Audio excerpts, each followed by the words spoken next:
Bonjour et bienvenue au Salon du Bien-être qui se passe pour cette année à la Saint-Dié-des-Vosges pour la deuxième édition, où vous retrouverez des conférences, des débats, ainsi avec tous nos partenaires, c'est-à-dire 69 stands au total sur ces 3 jours. C'est à Saint-Dié-des-Vosges que ça se déroule et je vous laisse découvrir en attendant tous les stands proposés. Donc les personnes notamment qui sont en surpoids et qui ont des problèmes de diabète. Voilà. Donc ils ont une partie, c'est une cure de 3 semaines avec une partie activité physique et une partie diététique. C'est bon pour la coordination.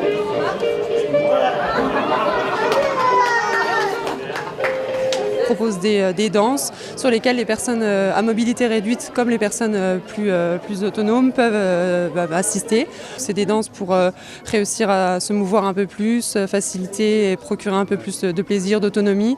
Et voilà, donc c'est des danses qui sont accessibles à tous sur des thèmes différents. Le CCAS, c'est une entité qui offre des services multiples qui vont en fait de l'accueil de la petite enfance jusqu'à la fin de vie. Nous sommes là aussi pour accompagner les personnes qui peuvent rencontrer un accident de la vie, un souci dans leur parcours à un moment donné, qui ont besoin de rencontrer le service social pour avoir une aide, pour une problématique de logement, d'aide alimentaire, voilà. Donc simplement passer ce message que nous avons une palette diversifiée complémentaire de services et que nous sommes à votre écoute. Je présente aussi la borne Mélo, c'est un outil qui nous permet d'avoir un choix de 3000 chansons, des jeux, karaoké, etc. Qui nous a été offert par les VMEH et financé par le Rotary entre autres. Donc voilà, découvrir un petit peu ce qui se passe, la vie qu'il y a dans la maison de retraite. Nathalie, il avait un joli nom, mon guide, Nathalie. On a plusieurs prestations, hein. On aide des personnes seniors, on fait de l'aide au repas, le repassage, téléassistance, même enfants d'hommes, hein, de maintien à domicile pour les enfants. Ça, c'est un service où on intervient à domicile et on met tout en œuvre du personnel paramédical et éducatif pour que la personne se socialise le plus possible, peut rester à la maison ou alors, pour un futur, aller dans un établissement adapté. Par exemple, quelles sont les prestations que vous proposez? Alors on peut très bien faire des séances d'ergothérapie, de kinésithérapie, ou alors socialement on peut aller avec sport adapté à la piscine, au bowling. Voilà, c'est vraiment très très diversifié. Les poumons d'air et vous bloquez. Quand on est senior et qu'on fume, bien sûr, puisqu'il y a déjà les problèmes liés à l'âge et puis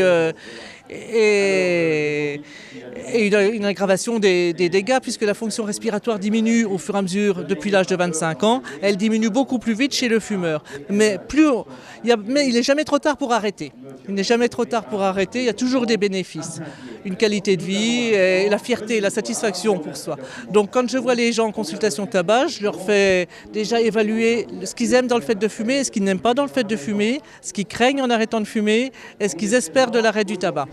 Alors l'orthobionomie, c'est une technique où on va utiliser les muscles comme des ressorts, on va les comprimer dans le sens de la fibrose musculaire et pour obtenir un relâchement.